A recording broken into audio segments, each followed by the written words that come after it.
I'm actually in Tel Aviv. We're opposite the defence headquarters here, where the families of the hostages and their supporters have gathered. As you can see, they've set up tents. There's a number of installations here for the families and the victims, those people that they want to bring home. Photos of everyone who's still being held inside Gaza, and we've been speaking to the families about how they're feeling. 1 month on, and watching also this campaign in Gaza. What they want to see happen is very much all efforts put towards by the government and the military and the international community as well to bring those hostages home. There's an estimated 240 people still being held by militant groups in Gaza. Their families that we've spoken to, they're absolutely distraught. They fear the conditions. Some of them are children as well, an estimated 30 children being held. The mothers speak about fearing their children are being held in tunnels. Terrible conditions, awful situation for these families and these people here. There's a lot of people coming to support the families of those, calling for greater efforts from the government and greater support from the international community to get those hostages released. Eric, Israel says its forces have cut Gaza in two. There are estimates that Israeli forces could enter Gaza City within the next 48 hours. What are you hearing about this next stage in the conflict? Well, Israel doesn't really flag its military steps in advance, for obvious reasons.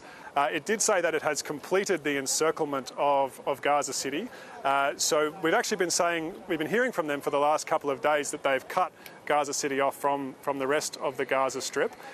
There's been some reportage from inside Gaza City, people embedded with military units there showing fighting on the outskirts. And the Israeli military now says, Andrea, it's looking to push into Gaza City proper in the next 2 days. And that will carry with it greater risks. There's already been 29 Israeli soldiers confirmed killed in the fighting so far. But, the really difficult stage of the fighting is going to be when Israeli forces push into those denser urban environments and come into... This is where Hamas has really prepared, in all the assessments, this is where Hamas has really prepared to defend, is the inner parts of Gaza City. So this is where I think the campaign now becomes really difficult for the Israeli ground forces.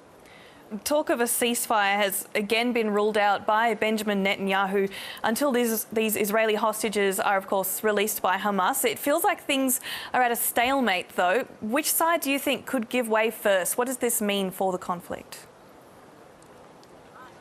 Well, you've seen Arab leaders over the weekend call for a ceasefire. You've seen the US continue to push the idea of humanitarian pauses. And while Benjamin Netanyahu was saying there will be no ceasefire, there will be no pause unless it includes a proposal to release all of the hostages, Israel's military has said that it's creating areas where it has stopped firing, where its soldiers are creating corridors, and they're urging civilians to take that opportunity to leave. They're saying Hamas is actually preventing civilians from leaving through those corridors, because there are still an estimated several 100,000 people stuck in Gaza City that want nothing to do with the fighting, that have been urged by Israel and are trying to leave to the south, where they know there's greater access to food, water and humanitarian supplies. So we have seen this step from Israel, which is, they say, an attempt to get civilians out before they go into Gaza City in a big way. But so far from the government, there's not been any progress on the proposal for humanitarian pauses.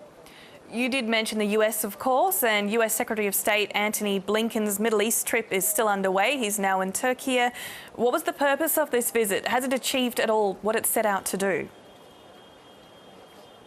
Well, I think he's had an incredibly difficult job. He's been in the region constantly, shuttling back and forth, Jordan, Egypt, talking to the Gulf states, now Turkey, which is, it used to be an important partner for Israel, and it's now scaling back its diplomatic relations, having recalled its ambassador.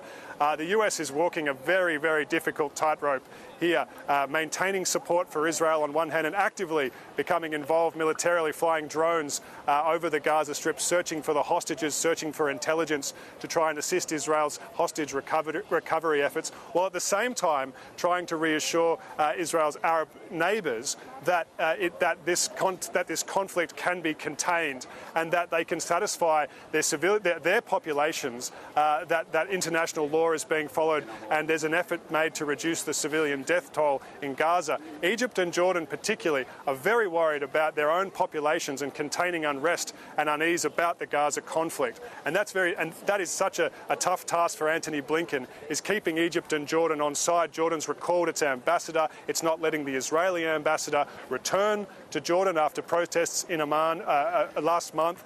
So this is a very difficult question. And now he's in Turkey trying to get President Erdogan to come back on side and be part of international efforts to get humanitarian aid into Gaza. So the US walking a very difficult line here, trying to support Israel on the one hand, contain the conflict on the other, and keep those Arab neighbours on side as well. Eric, no doubt plenty more of this conflict to come. Eric Tlozek in Tel Aviv there. Thank you so much.